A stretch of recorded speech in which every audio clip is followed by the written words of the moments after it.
Yo, what is up YouTube, man? I have made a few videos talking about this new 6'8" point guard build I made, but today we're not going to be talking about this build as a PG, which it does very effectively. We're going to be talking about this build being able to play the 1, the 2, the 3. Honestly, it could play the 4 in a lot of situations. If you're somebody that always has a squad on when you play 2K, then things can be pretty simple, you know? Someone has a PG, someone has a lockdown, someone has a center, and you guys can make it work with whatever build you guys want to bring out to fit the lineup. But for the majority of 2K players, they're not always going to have a squad on the game. You can see right here too, man. Behind the back, shoot the shot. It looks like it's going to be super contested, but it's open. Like I was saying, for somebody that plays a lot of solo games, whether that's in the park or the rec, if you have a PG build, you might end up having another PG on your team. When I go into the random rec on this build, my 6'8" PG, I want to be put at point guard. That's why I made my position point guard. But sometimes I'll be put at shooting guard. Sometimes I'll be put at small forward. And for some reason, sometimes I get put at power forward on this build. And I know the same thing happens to you guys. You have a power forward. Sometimes they put you at center. You have a small forward. Sometimes you're put at power forward. You're never getting to play the position you want to play every single time. That is why this build I made, this 6'8" point guard, is the perfect build for random situations like that where you got to play shooting guard, where you got to play small forward. This build can catch and shoot off ball, so it makes the perfect shooting guard. It's got perimeter defense, so it's also a good defensive lock type build for the 2 and 3. It's got interior defense, so in the situations where you have to end up guarding somebody that is a paint masher, you can do that. On ball, off ball, on defense, on offense, it does not matter. You can really play whatever the game is making you play. You know, maybe you have a pass first PG on your team, so that game you're going to have to be a bit more offensive. You're going to have to look for your catch and shoot. You're going to have to be drive heavy with the high layup. Sometimes maybe you have 4 shooters around you, so then you got to put on your playmaking chops. Very few builds are going to have versatility like this. A lot of people, when they make their builds, they're making it to do a specific thing. Somebody's making a PG to play PG. Somebody's making a lockdown to play pure lock. They're not trying to get put as shooting guard or point guard and have to handle the ball. But that's not the case with this build. You guys can see in this game, I was actually put at shooting guard, and I'm not really being the main ball handler. We got a point guard on our team, so I'm just doing what a shooting guard would do even though I'm a point guard. I'm going for the catch and shoot. You can see I'm playing good defense. Even though ideally I would want to be the point guard on the squad, I want to bring the ball up, I want to dribble, I want to find my teammates open.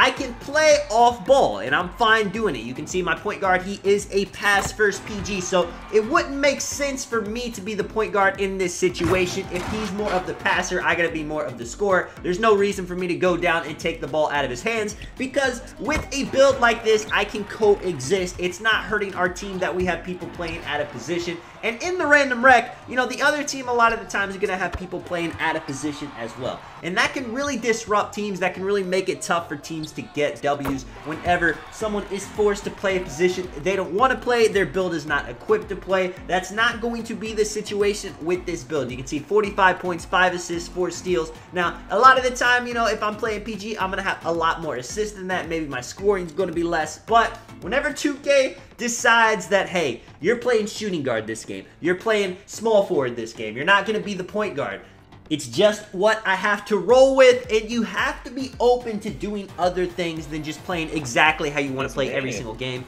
Right here, we got something interesting. So we have a 6'7" PG at the 1. I'm at the 2 on my 6'8" PG. And then at the 3, we have a 6'5" shooting guard. I'm noticing early on that the point guard on my team and the small forward 6'5" shooting guard on our team, they're both high scorers. They don't really average a lot of assists. So I'm not too sure how things are going to play out early on. I'm not knowing if I'm going to need to handle the ball. I don't know if I'm going to be a catch and shoot type player. Right here, I'm getting the ball in the post. Things going a little bit slow on the court, so I'm making things happen that way. You're going to hear my PG random teammate say he's lagging on the mic, so he's not wanting to really bring the ball up court. So even though he was put at the PG position, he didn't really seem like he wanted to play a PG type play style. He wanted to be more of a catch and shooter. He wanted to play off ball. So it works out. You know, even though I'm at shooting guard position, I can bring the ball up court, and it doesn't always have to be just one person too. You guys can, you know, use a point guard group by committee, if you guys know what I mean. Sometimes you can have the small forward bring it up. Sometimes you can have the point guard bring it up. Sometimes you can have the shooting guard bring it up. It really just depends on the lineup. Sometimes, you know, you'll get a PG and then everyone else won't really have ball handling. People will be more defensive. People will be more finishing. So you need that point guard to be a ball handling point guard. Other times, you know, maybe you have a 1, 2, or 3. Maybe the power forward even has ball handling on his build, and he wants to bring the ball up from time to time. I've seen it happen, and I've seen people get upset when they can't do it, you know. If somebody is forced to play a role that they don't want to play, they can start selling the game, they can quit, they can troll. And you know, it sucks that it has to be you, but if you're watching this video, sometimes you have to be the king of versatility. You have to be the guy that's going to, you know, be the cog that makes the engine work. I also have a 6'4" guard build, as you guys have seen, and when I'm on that build, I'm not trying to play off ball. You know, if I'm put at shooting guard, I still want to have the ball on my hands, because with that build, I'm going to be able to get a dunk anytime, I'm going to be able to get a three-pointer anytime, or I'm going to be able to get a pass. As long as the ball is in my hands, good things will always happen. But then there's some times where I have people fighting me for the ball. You can see Dot, my teammate right here. We'll have like 3 people come down to the inbounds. I'll have 12 points, 5 assists in the first quarter, and I have no idea why somebody else is wanting to take up the ball. But at the same time, you know, that game, I was the one put at shooting guard. There's another PG on my team. Obviously, he probably made his build because he's trying to be the main ball handler. He wants the ball in his hands. And then you just have, you know, and check this out, too, man. A little LeBron James layup. I love that animation.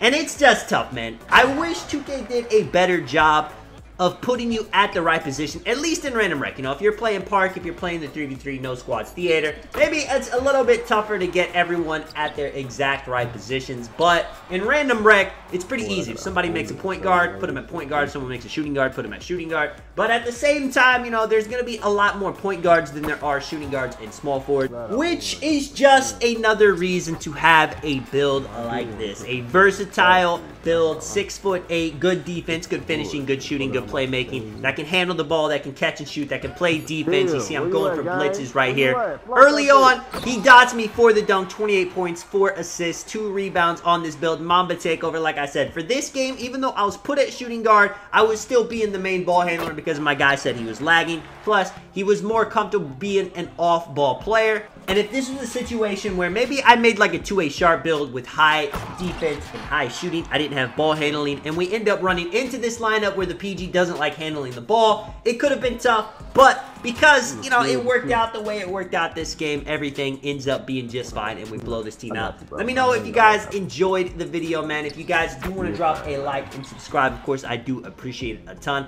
Let me know in the Random Rec if you have a versatile build that plays multiple positions, or if you're somebody, check this out, don't do too. me like that. There it is. I'm out of here. GG's though, man. Thanks for putting me in the duffel. This man said thanks for putting me in the Duffy. That's it, man. I'm out of here. Peace. I left some blankets and some pillows in that bitch. I don't give me some batteries though, man.